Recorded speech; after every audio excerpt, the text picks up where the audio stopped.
हाय guys, Chaudhary competition classes. तो Indian coast guard का जो फर्स्ट इनटेक था 2022 का, उसका जो एग्ज़ाम है अब कंडक्ट कराया जा चुका है और तीसरे दिन का एग्ज़ाम भी हो चुका है और कल आपका लास्ट डे है। और उसके बाद बात करेंगे कुल मिलाकर किस कैटेगरी की और किस बैच की कुल मिलाकर कितनी कट ऑफ जा सकती है। आप चाहे किसी भी कैटेगरी से बिलोंग करते हो, चाहे आप जनरल, OBC, SC ST, चाहे आप EWS वाले कैंडिडेट हों, चाहे आपने DV के लिए अप्लाई किया हो, GD यांत्रिक किसी भी बैच के लिए आपने अप्लाई किया हो। तो इससे पहले क्या है कि जितनी भी आज की शिफ्ट हुई थी, मेरे पास प्रश्न है और फिजिक्स कहीं ना कहीं जिस तरीके से 25 और 26 तारीख को आई थी उसी सेम पैटर्न को फॉलो कर रही है। और आपकी जो फिजिक्स है कहीं ना कहीं जो इंडियन कोस्ट गार्ड है, इंडियन कोस्ट गार्ड की जो फिजिक्स है नेवी और एयरफोर्स की अपेक्षा कहीं ना कहीं हार्ड पूछी जा रही है। तो आइए चलते हैं फर्स्ट शिफ्ट में कुल मिलाकर किस प्रकार के क्वेश्चन पूछे गए थे, क्योंकि आपको पता है कल लास्ट डे का एग्जाम बचा हुआ है। तो जो कैंडिडेट क्या है कि आज अपना बहुत सारे ऐसे कैंडिडेट होंगे जो कि अभी ट्रैवलिंग कर रहे होंगे, बहुत सारे कहीं ऐसे कैंडिडेट होंगे जो कि अपने एग्जाम सेंटर पर भी पहुंच चुके होंगे और कहीं ना कहीं बहुत सारे ऐसे कैंडिडेट होंगे जो कि अपने घर से निकल रहे होंगे क्योंकि उनका जो एग्ज़ाम सेंटर है उनके घर से नज़दीक होगा। लेकिन लगभग सभी कैंडिडेट अपने घर को छोड़ चुके होंगे अपने एग्ज़ाम के लिए। तो कहीं ना कहीं बहुत सारे कैंडिडेट से मैं आप यही गुजारिश करूंगा आपके लिए, या लास्ट नाइट है तो कहीं ना कहीं आप जितने भी आपको कंटेंट मिल रहा है उसको एक बार रीड करने की कोशिश करें और आप पैटर्न को देखें। आई थिंक आपके पैटर्न समझ में आ चुका ही होगा। मैं लगातार आपके लिए क्वेश्चन प्रोवाइड करा रहा हूँ और आप यहाँ से इसको देख सकते हैं। जीके का पोर्शन सबसे पहले मैं लेकर आया हूँ। तो जीके में आपकी जो आर्द्रता है उसकी किसके द्वारा मापी जाती है, तो आपकी जो ह्यूमिडिटी है, ह्यूमिडिटी आपकी हाइग्रोमीटर के द्वारा मापी जाती है। तो चाज़्यादा हार्ड क्वेश्चन था नहीं, आराम से आप इसको क्वेश्चन उपकरण होते हैं वह पैरेलल क्रम में लगाए जाते हैं। अर्थात आपके जो घरेलू उपकरण जितना आपका, चाहे आपका बल्ब हो, टीवी हो, फ्रिज हो, कूलर हो, जितने भी इलेक्ट्रिक सर्किट होते हैं घर के, वो आपके सभी समांतर क्रम में जुड़े हुए होते हैं। क्योंकि आपको पता होगा जितने भी आपका बल्ब है उसको अपनी रेसिस्टेंस के हिसाब से बिजली चाहिए और कहीं ना कहीं जो फ्रिज है, फ्रिज को अपनी रेसिस्टेंस के हिसाब से इलेक्ट्रिसिटी चाहिए। तो इस करंट को मेंटेन करने के लिए कहीं ना कहीं जितने भी उपकरण हैं समांतर क्रम में लगाए जाते हैं और अपने हिसाब से वह ऊर्जा और पावर ले सकें। इस वजह से जितने भी घरेलू उपकरण होते हैं, चाहे आपका बल्ब हुआ, चाहे आपका फ्रिज हुआ, आपका टीवी हुआ, वो सभी आपके समांतर क्रम में जोड़े जाते हैं। और इसका जो फॉर्मूला होता है, आई थिंक मैं आपको बताता चलूँ, हो सकता है कल आपके एग्जाम में पूछ लिया जाए। जो रेसिस्टेंस होता है, रेसिस्टेंस जब समांतर क्रम में जुड़े हुए होते हैं उनका जो प्रतिरोधी रेसिस्टेंस होता है, यदि आपके दो रेसिस्टेंस जुड़े हुए हैं समांतर क्रम में तो इसका जो इस तरीके से फॉर्मूला निकल कर आता है। वहीं जब सीरीज़ में जुड़े हुए हों तो इसका जो प्रतिरोधी हम रेजिस्टेंस की बात करें तो R=R1 + R2, और आप लगा सकते हैं जितने भी रेजिस्टेंस दिए गए हों आप इस तरीके से जुड़ते जाते हैं जब सीरीज़ में दिए गए हों रेजिस्टेंस अर्थात आपके प्रतिरोध। तो आराम से आप इसको फाइंड आउट कर सकते थे। भी आपका जो ज्योग्राफी से लगातार क्वेश्चन बन ही रहे हैं। भारत का सबसे दक्षिणतम बिंदु पूछा गया है। तो भारत का जो सबसे दक्षिण बिंदु होता है वो आपका इंदिरा पॉइंट होता है और वहीं आपका जो सबसे उत्तर बिंदु है वो आप यहाँ से देख सकते हैं जम्मू कश्मीर में पड़ता है, वो आपका सबसे उत्तरी बिंदु इंदिरा कॉल पड़ता है। और वहीं आप सबसे पश्चिमी बिंदु की बात करें तो आपका गुजरात के सर क्रीम में पड़ता है। वहीं आपका सबसे पूर्वी बिंदु की बात करें तो आपका कहीं ना कहीं जो अरुणाचल प्रदेश है उसमें आपका पड़ता है, वहाँ आपका वालांगू पॉइंट पड़ता है। तो इस तरीके से बात करें आपके जो पश्चिम और पूर्वी भारत की लंबाई की बात करें तो 2933 किलोमीटर आपकी लंबाई पड़ती है। वहीं आपका नॉर्थ एंड साउथ से लंबाई ज्ञात करें इस तरीके से आपका जम्मू कश्मीर से लेकर कन्याकुमारी तक की बात करें तो 3234 किलोमीटर कुल मिलाकर दूरी है। और आप यहाँ से इसको देख सकते हैं, भारत की कुल मिलाकर जो समुद्री सीमा है उससे कुल मिलाकर 9 स्टेट लगते हैं। इस तरीके से आपके पश्चिमी वाले और आपके पूर्वी वाले इलाके लगे हुए होते हैं। तो इस तरीके से आपके ज्योग्राफी से लगातार क्वेश्चन पूछे जा रहे हैं तो आराम से इसको आप लगा सकते थे। और वहीं आपका रॉकेट किस सिद्धांत पर कार्य करता है, तो रॉकेट आपका न्यूटन के तृतीय नियम पर कार्य करता है। वहीं आपका न्यूटन का तृतीय नियम नहीं दिया गया होगा तो आपका रेखीय संवेग संरक्षण दिया गया होगा, डेफिनेटली श्योर है। और आपको पता होगा जो न्यूटन का तीसरा नियम होता है वह क्रिया प्रतिक्रिया लगाती है। तो इस तरीके से न्यूटन का यह थर्ड लॉ होता है। कुल मिलाकर न्यूटन ने 3 नियम दिए थे तो आराम से आप इसको लगा सकते थे। जारवा जनजाति कहाँ पाई जाती है मैं आपको पहले ही बता चुका हूँ। यदि आपकी फिजिक्स पूछी जा रही है तो 3 से 4 क्वेश्चन आपको इसमें बहुत ज़्यादा ईजी देखने को मिल जाएंगे। और वहीं आपका जो हार्ड लेवल है, मैं आपको पहले ही बता चुका था कल। आपके यदि 20 क्वेश्चन हैं तो 20 में से 3 से 4 क्वेश्चन बहुत नॉर्मल हैं, और वहीं आपके 15 प्लस के ऐसे क्वेश्चन हैं जो कि बहुत ज़्यादा लेंदी क्वेश्चन बन रहे हैं फिजिक्स में। जारवा जनजाति कहाँ पाई जाती है? तो जारवा जनजाति आपकी अंडमान निकोबार द्वीप में पाई जाती है। तो इस तरीके से आप इसको देख सकते हैं, आपके लगातार क्वेश्चन बन ही रहे हैं बेसिक जीके से।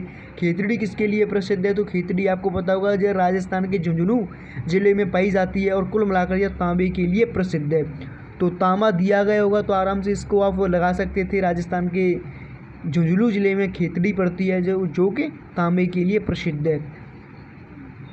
मैथ की बात करें तो मैथ का लगभग आपका जो सिलेबस है, जो पैटर्न है, सेम 25 और 26 तारीख को जिस तरीके से आया था लगभग वही सेम पैटर्न रहा है। थोड़ा 19-20 रहा है आपका, कहीं ना कहीं जो इसमें क्वेश्चन बदल दिए गए आपका। हो सकता है आपके जो प्रॉफिट एंड लॉस से यहाँ 2 से क्वेश्चन पूछे गए तो वहाँ 3 क्वेश्चन इस तरीके से पूछे गए हैं। तो क्वेश्चन आपका जो पैटर्न है सेम ही है। टाइम एंड स्पीड आपका ट्रायंगल से क्वेश्चन पूछे गए हैं, ट्रिग्नोमेट्रिक से लगातार क्वेश्चन पूछे जा रहे हैं, आपका नंबर सिस्टम से क्वेश्चन बन ही रहे हैं। रीजनिंग की बात करें तो रीजनिंग में आपको पहले ही टॉपिक बता चुका हूँ, और फिर से हम आज बात करेंगे। आपके जो टॉपिक पूछे गए रिपीटेड टॉपिक हैं, आपका कोडिंग एंड डिकोडिंग है, सीरीज़ है, सीरीज़ से क्वेश्चन पूछे गए हैं, आपका डायरेक्शन से क्वेश्चन पूछे गए हैं, आपका ब्लड एंड रिलेशन से क्वेश्चन पूछे गए हैं, आपका फिगर से क्वेश्चन पूछे जा रहे हैं। तो ये 5 से 6 टॉपिक हैं, इनसे लगातार क्वेश्चन बन ही रहे हैं। तो जो कैंडिडेट अपना कल अर्थात लास्ट 28 तारीख को एग्जाम देंगे तो कहीं ना कहीं इन टॉपिकों को एक बार अच्छे देख जाए। आप 1 से 1.5 घंटे भी इन टॉपिकों को देख जाते हैं, अर्थात एक टॉपिक को 20 से 25 मिनट देख जाते हैं, तो इसका बेसिक भी क्लियर कर लेते हैं, तो आप आई थिंक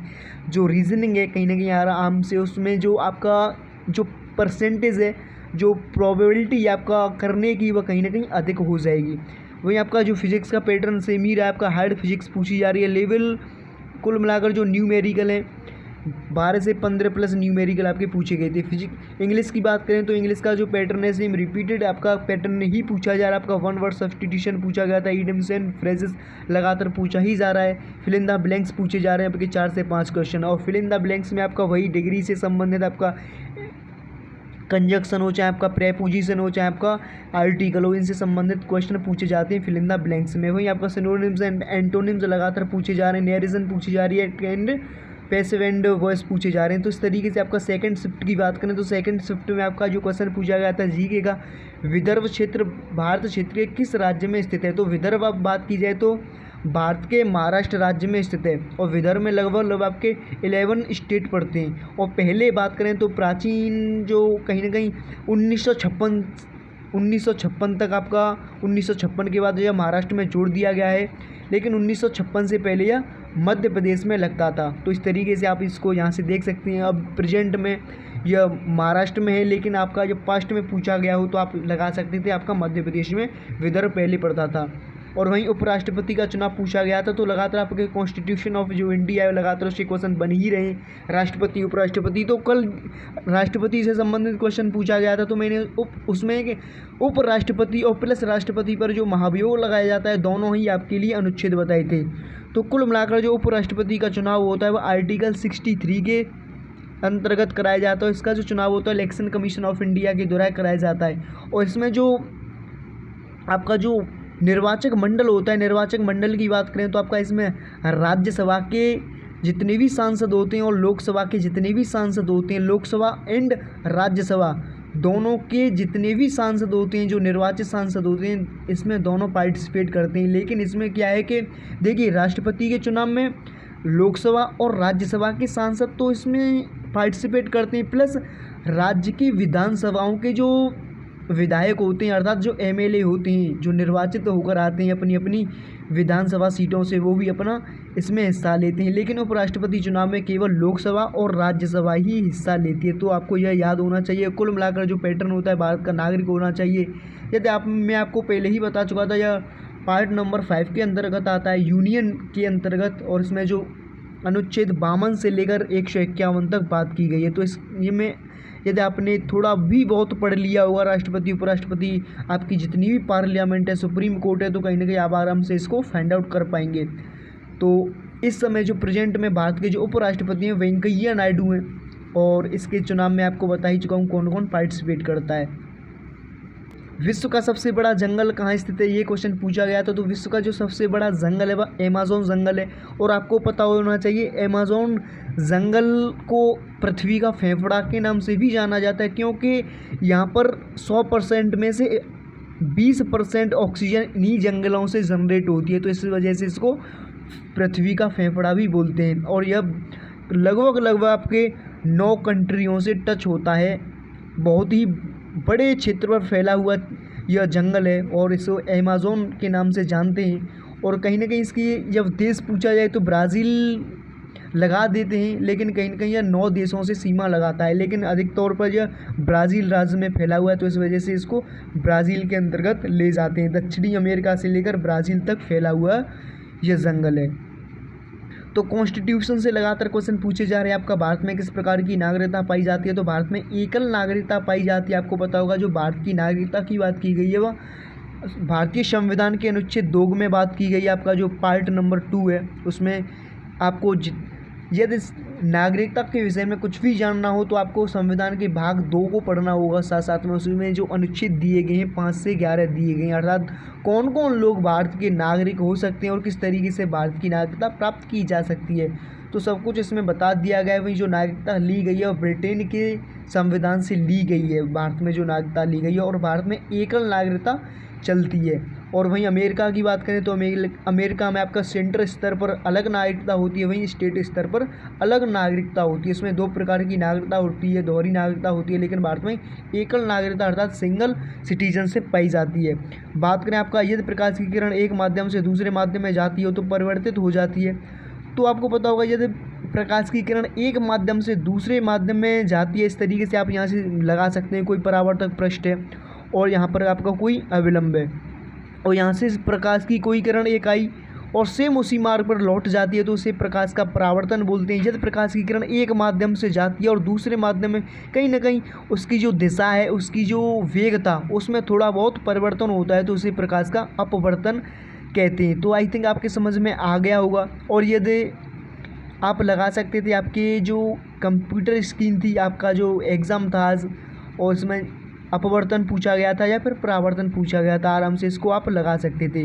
तो reflection and refraction I think आपको पता होगा। इस तरीके 5 से 6 डेफिनेशन होती हैं इसमें प्रकाश के, आपको पता होगा। और आई थिंक उसमें से आराम से आप इजीली फाइंड आउट कर पाते थे। और वहीं ठंडे देशों में पानी किस ताप पर जमता है, तो ठंडे देश हों चाहे आपका कहीं ना कहीं कोई से भी देश हो, उसमें जो पानी है 0 डिग्री सेल्सियस पर ही जमता है। और एक क्वेश्चन अधिकतर पूछा जाता है कि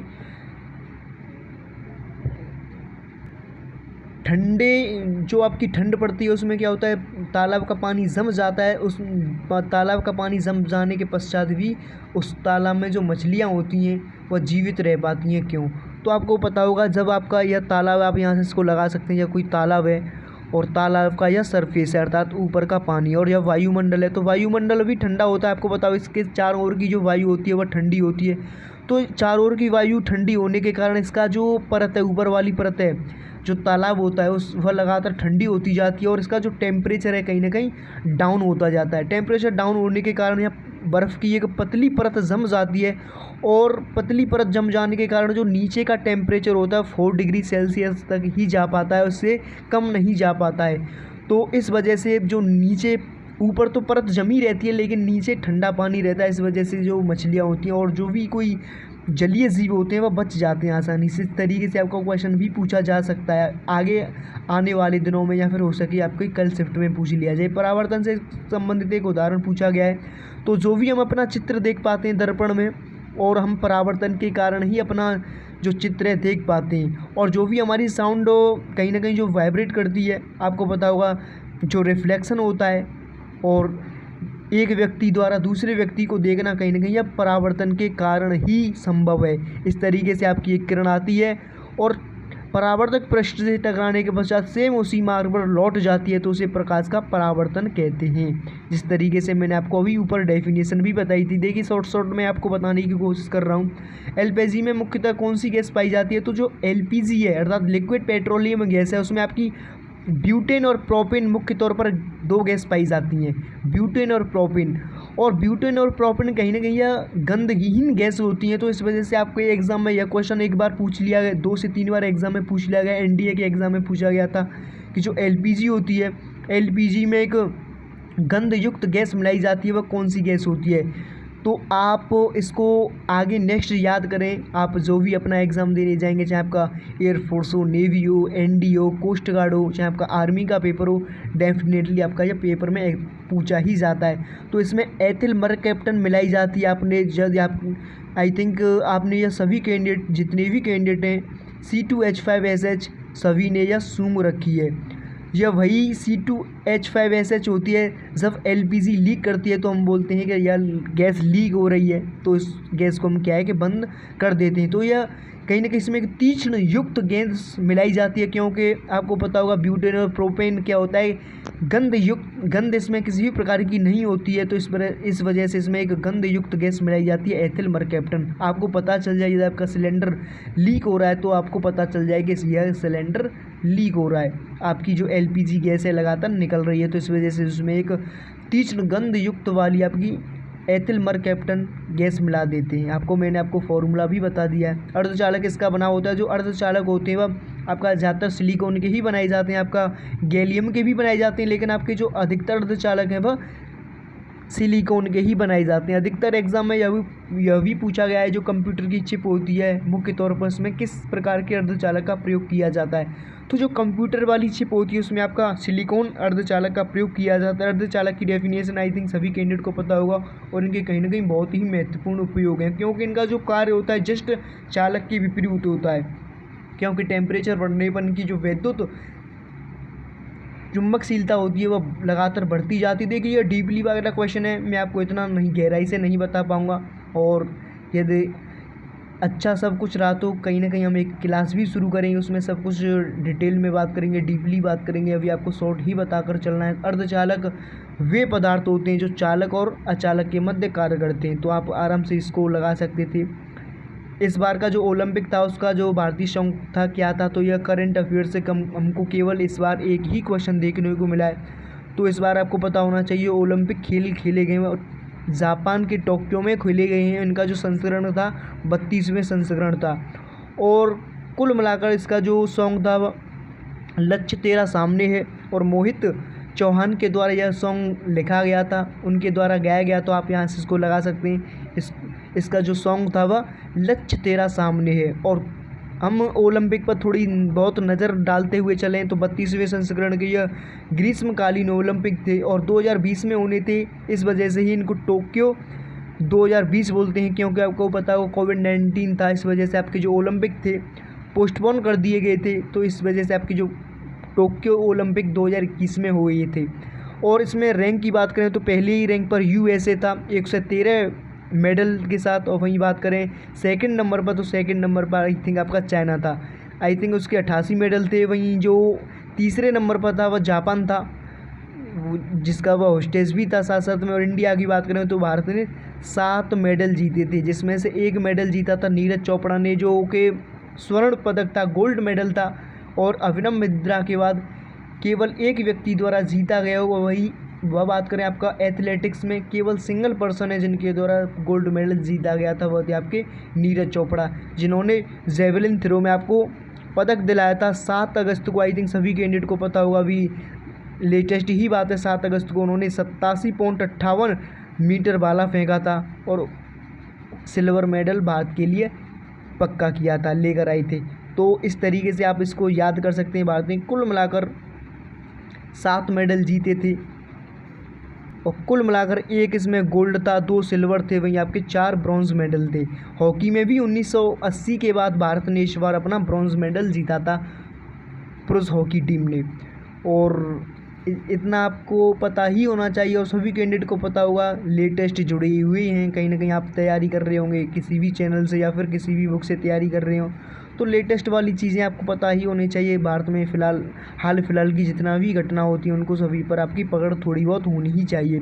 इंग्लिश में आपका सिनोनिम्स एंटोनिम्स पूछा गया था। फटीक एंड लॉयल का फटीक अर्थात थका हुआ, और वहीं जो लॉयल होता है अर्थात जो वफादार होता है। तो आप यहाँ से इसको लगा सकते हैं। इस तरीके से आपके एंटोनिम्स सिनोनिम्स पूछे गए थे। तो यही सब कुछ था आपको बताने के लिए। कल फिर से हम इसी टाइम पर मैं आपको बता पाऊँगा, क्योंकि इससे पहले मुझे टाइम मिल नहीं पाता है। थैंक्स, जय हिंद। और जेवी PDF मैं अपने Telegram channel Chaudhary competition classes पर डाल दूंगा, और वैसे भी मैं डिस्क्रिप्शन में जो टेलीग्राम चैनल है उसकी लिंक डाल दूंगा, वहाँ से आराम से आप ज्वाइन कर सकते हो। जय हिंद, वंदे मातरम।